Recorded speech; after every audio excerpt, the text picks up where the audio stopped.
रूस यूक्रेन के बीच 71 दिन से चल रहे युद्ध में बेहिसाब बारूद और हथियारों की बर्बादी के साथ ही हजारों लोगों ने अपनी जान गंवाई है। बूचा से लेकर मारियोपोल तक कई सामूहिक कब्रें मिली हैं। रूसी सेना की क्रूरता की कहानी कहने वाली कब्रें मिलने का सिलसिला अब भी जारी है। यूक्रेन ने कीव के करीब बूचा की तरह नरसंहार का आरोप लगाया है। राजधानी से 60 किलोमीटर दूर मकारीव से TV9 भारतवर्ष की ये एक्सक्लूसिव रिपोर्ट देखिए।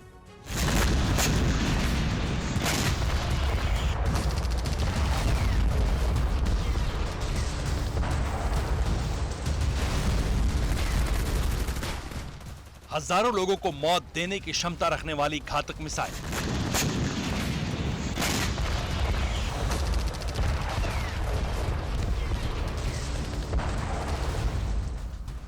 दीवार चकनाचूर कर देने वाली ये टैंक, आग और धमाके से सांसें छीन लेने वाले रॉकेट लॉन्चर्स। इतने बारूद से आखिर कितनी बर्बादी हुई, कितनी जिंदगियां खत्म हुई और जमीन का कितना हिस्सा कब्र में तब्दील हो गया।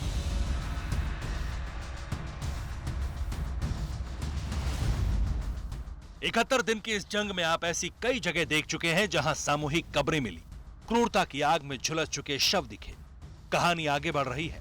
TV9 भारतवर्ष टॉर्चर के एक नए सेंटर पर पहुंचा जहां यूक्रेन नरसंहार का दावा कर रहा है।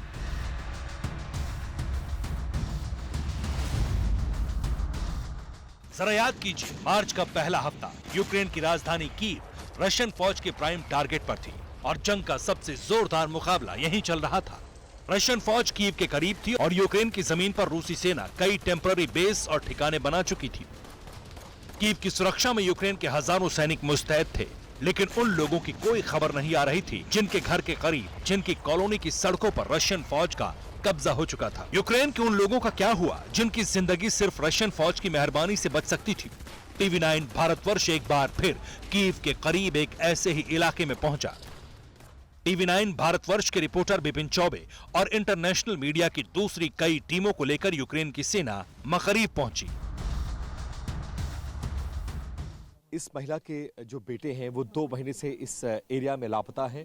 उनको ढूंढने की कोशिश ये शमशान में भी करने आई थी, लेकिन यहाँ जो लाशें निकाली गई हैं उनमें इसमें बेटे की लाश नहीं है, इसलिए दुखी हैं, लगातार रो रही हैं। और अब हम आपको लिए चलते हैं ठीक जंगल के बीचों बीच जहाँ पर ये शमशान घाट बनाया गया था और यहाँ पर लाशों को दफनाया गया था। और इस बीच ये आरोप लगे कि जो लाशें बरामद हुई हैं वो इस स्थिति में बरामद हुई थी जिससे ये लगता है कि उनके साथ अब बहुत अमानवीय व्यवहार किया गया है और ये वॉर क्राइम की परिधि में आता है। इसीलिए रशियन फौज यहाँ पर काबिज थी और आरोप ये रशियन फौज पर है कि उन्होंने वॉर क्राइम किया गया है। और ये जंगल के बीचों बीच का एरिया, और आप देखिए यूक्रेनी फोर्स हमें यहाँ पर लेकर आई है।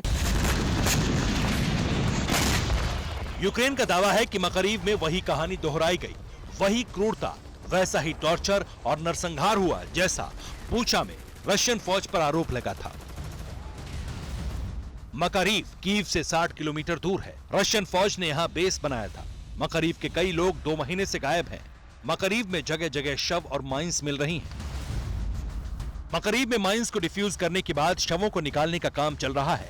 जहां तहां जंगल में कब्रें मिलने का सिलसिला जारी है। दुनिया से जो मीडिया कवरेज करने के लिए आई है वो इंटरनेशनल मीडिया यहाँ पर मौजूद है और यूरोपियन यूनियन के प्रतिनिधि भी यहाँ पर मौजूद है। उनकी प्रेजेंस में जो यूक्रेनी फोर्स है और यूक्रेनी पुलिस, फॉरेंसिक एक्सपर्ट्स की मौजूदगी में देखिए जो लाश यहाँ पर दबी हुई थी उसको खोद कर निकाला गया है। उनके जेब में क्या कुछ सामान बरामद हुआ, उसकी लाश कैसे बरामद हुई थी, वो तमाम चीज़ें हैं। और इसके साथ ही इस पूरे जंगल के एरिया को देखिए कि लगभग मेन रोड से आधा किलोमीटर अंदर आने के बाद हम इस जगह पर पहुंच पाए हैं। और यहाँ पर जो नज़ारा है वो आपको दिखाने की कोशिश करते हैं, कैसे पेड़ों को काट कर गिराकर यहाँ पर बंकर बनाया गया।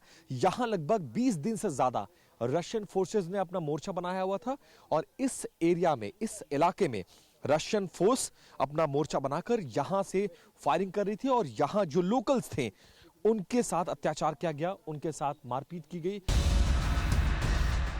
12 मार्च को रूसी सेना ने बूचा शहर पर कब्जे का ऐलान किया था। यहीं से कीव पर चढ़ाई की तैयारी थी, लेकिन अगले 19 दिनों तक यूक्रेन की सेना ने रशियन आर्मी को बूचा और इरपिन जैसे शहरों में रोक कर रखा। यूक्रेन का दावा है कि इसी बौखलाहट में रूस की सेना ने ऐसे घिनौने कृत्य अंजाम दिए, निर्दोष लोगों का कत्लेआम कर दिया। बूचा के बाद अब कीव के आसपास मौजूद तमाम जगहों पर रूस की क्रूरता के निशान मिल रहे हैं। आप देखिए कि यहाँ पर डेड बॉडी जो बरामद की गई है वो यहाँ पर निकाली गई है और इस जंगल से इस डेड बॉडी को निकाला गया। और आप समझिए कि रशिया और यूक्रेन युद्ध के 70 दिन बाद भी अभी भी जंगलों से लाशों के मिलने का सिलसिला जारी है। और बाकायदा यूक्रेनियन आर्मी हमें यहां पर लेकर आई है ये बताने के लिए कि कैसे आम लोगों के साथ रशियन आर्मी ने बर्बरता की है। लाश आ चुकी है, एम्बुलेंस आ चुकी है, इसमें इस लाश को ले जाया जाएगा और दुनिया के सामने इस साक्ष्य को पेश करने की कोशिश की जा रही है कि कैसे वॉर क्राइम क्या है। और ये वॉर क्राइम सिर्फ बूचा या इरपिन में नहीं हुआ है, बल्कि हर वो इलाके जहां पर रशिया 20 दिन, 10 दिन, 15 दिन, 1 महीने काबिज रही है, उन इलाकों में आम लोगों के साथ मारपीट की गई, उनकी जान तक ले ली गई और बाकायदा बंधक बनाकर उनको मारा गया। उसके सबूत पेश करने के लिए यूक्रेनियन आर्मी यहां पर आई है। परवाह देश की, सोमवार से शुक्रवार रात 10 बजे TV9 भारतवर्ष पर।